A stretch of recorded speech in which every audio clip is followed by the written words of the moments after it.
Good morning. आज आपको amines के बारे में थोड़ा बताया जाएगा। तो अमीन्स क्या होते हैं? अमीन्स वही यौगिक होते हैं जिनमें कि अमीनो ग्रुप होता है। अमीनो ग्रुप का मतलब ये इस प्रकार से NH2 समूह जिसमें होता है वो अमीन्स कहलाते हैं। तो ये एल्केन पे भी जुड़ा हो सकता है और एरेन पे भी जुड़ा हो सकता है। एल्केन को आर, एरेन को AR से डिनोट कर रहे हैं। तो जब ये एल्केन पे जुड़ा होगा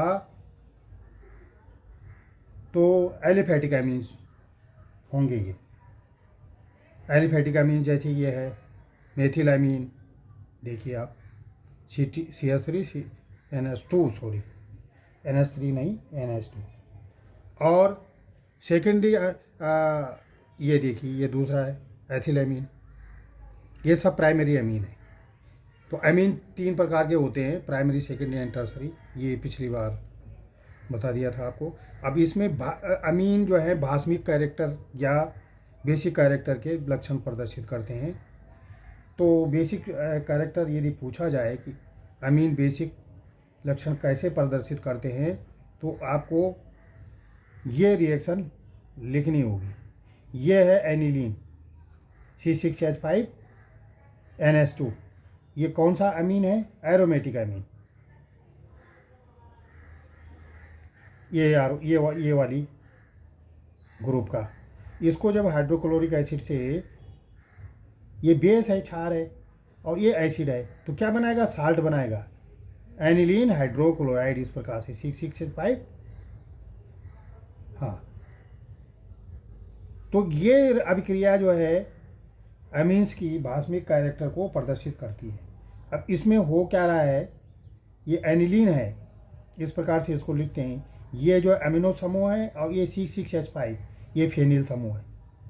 तो फेनिल समूह के प्लस माइनस आई ऋणात्मक इंडक्टिव इफेक्ट के कारण तथा एमिनो ग्रुप के ये मीसोमेरिक प्रभाव के कारण इस एन पर यहाँ पर इलेक्ट्रॉनों की प्राप्यता कम हो जाती है, जिसके कारण जो है अमीन्स क्या करते हैं?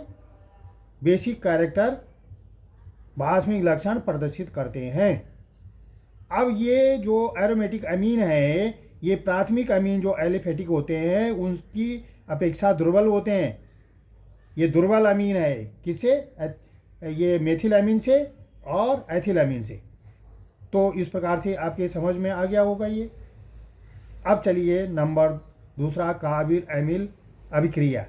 ये बहुत इम्पोर्टेंट अभिक्रिया है और इसे कार्बिल अमीन परीक्षण भी कहा जाता है। तो ये अभिक्रिया केवल प्राथमिक अमीन देते हैं, द्वितीयक एवं तृतीयक अमीन जो है इस अभिक्रिया को नहीं देते हैं। ये आपने ध्यान रखना है। तो प्राथमिक अमीन कार्बिल अमीन अभिक्रिया देते हैं और ये इसकी मुख्य विभेदक प्राथमिक, द्वितीयक एवं तृतीयक अमीन को पहचान करने की भी मुख्य अभिक्रिया है। तो इसमें प्राथमिक अमीन्स एलिफैटिक तथा एरोमेटिक दोनों प्रकार के है। जो अमीन्स है इनकी पहचान जो है कार्बिल अमीन परीक्षण द्वारा की जाती है। इस परीक्षण में एलिफैटिक या एरोमेटिक अमीन को क्लोरोफॉर्म के साथ, ये क्लोरोफॉर्म के साथ अपकृत कराने पर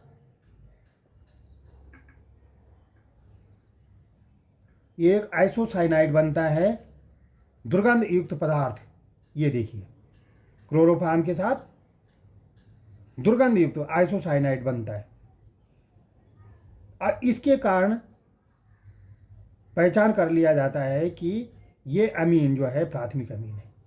प्राथमिक अमीन जैसे यही है मेथिल अमीन, इसको क्या करेंगे? क्लोरोफॉर्म के साथ ट्रीट करेंगे तो यहाँ पे CH3 NH2 बन जाएगा, नहीं CH3 RNC बन जाएगा, है मेथिल आइसोसाइनाइड। और वो उसकी स्मेल कैसी होगी? दुर्गंध युक्त पदार्थ वो बनेगा, जिससे ये प्रदर्शित होता है कि ये प्राथमिक अमीन है। द्वितीयक एवं तृतीयक अमीन यह परीक्षण नहीं देते हैं।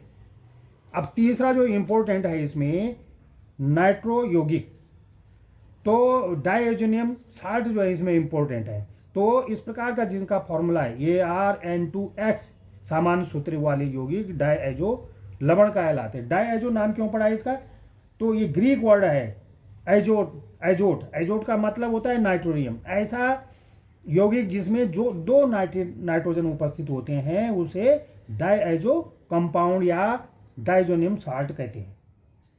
ठीक है, तो ये समझ में आ गया। तो इसका जनरल फॉर्मूला इस प्रकार से N2Cl ऐसे भी लिख सकते हैं, N डबल बॉन्ड इस प्रकार से भी लिख सकते हैं, C6N N double bond N और Cl इस प्रकार से भी लिख सकते हैं। अब इसका नाम क्या है, बेंजीन डाइजोनियम क्लोराइड। ठीक है, और इस प्रकार से यदि होगा N2HSO4 तो बेंजीन डाइजोनियम हाइड्रोजन सल्फाइड इसका नाम होगा। यहाँ पे जरा थोड़ा अंतर है। अगर यहाँ पे Br होगा तो क्या होगा, बेंजीन डाइजोनियम ब्रोमाइड। अगर यहाँ पे F होगा तो बेंजीन डाइजोनियम क्लोराइड। तो इस प्रकार से इसका नाम होगा। तो बेंजीन डाइजोनियम क्लोराइड बनाए कैसे जाते हैं, ये भी एक मुख्य अभिक्रिया है। तो इसको कैसे बनाया जाता है बेंजीन डाइजोनियम क्लोराइड को, HNO2 नाइट्रस अम्ल के द्वारा। तो नाइट्रस अम्ल जो है ये जो हो क्या स्टेबल नहीं रहता, इसलिए सोडियम नाइट्राइड पर HCl की क्रिया से 0 से 5 डिग्री उसी समय इसको बनाना पड़ता है। तो इस प्रकार से रिएक्शन होती है। तो एनिलीन के साथ NaNO2 डालना, HCl 0 से 5 डिग्री सेल्सियस पे, और हमारा बेंजीन डाइजोनियम क्लोराइड बन जाते हैं। अभिक्रिया इस प्रकार से 2 स्टेप में होती है, 1 और 2। ठीक, इस प्रकार से 2 हो गई। HNO3 क्या है, नाइट्रिक एसिड, और ये क्या है, नाइट्रस एसिड। तो नाइट्रस एसिड चाहिए, स्टेबल नहीं होता है। तो aniline C6H5NH2 plus Na2 plus HCl, ये तीनों लिख सकते हैं आप रिएक्शन को इस प्रकार, इक्वल टू ये सीधा N2 C6H5 N2Cl benzene diazonium chloride. इस अभिक्रिया को ऐसा भी लिख सकते हैं, इस प्रकार से C6H5 HNO2 0 से 5 डिग्री सेल्सियस पर, और इस प्रकार से ये बेंजीन डाइजोनियम क्लोराइड भी बन जाता है। या इस प्रकार से C6H5 NO2 HCl equal to सीधा बेंजीन डाइजोनियम क्लोराइड। तो आपको इस प्रकार से इस अभिक्रिया को याद रखना है केवल ये अगर आपको लेंथी पड़ता है तो केवल इसको याद रखिए। ये क्या है, नाइट्रस एसिड। क्या है, नाइट्रस एसिड,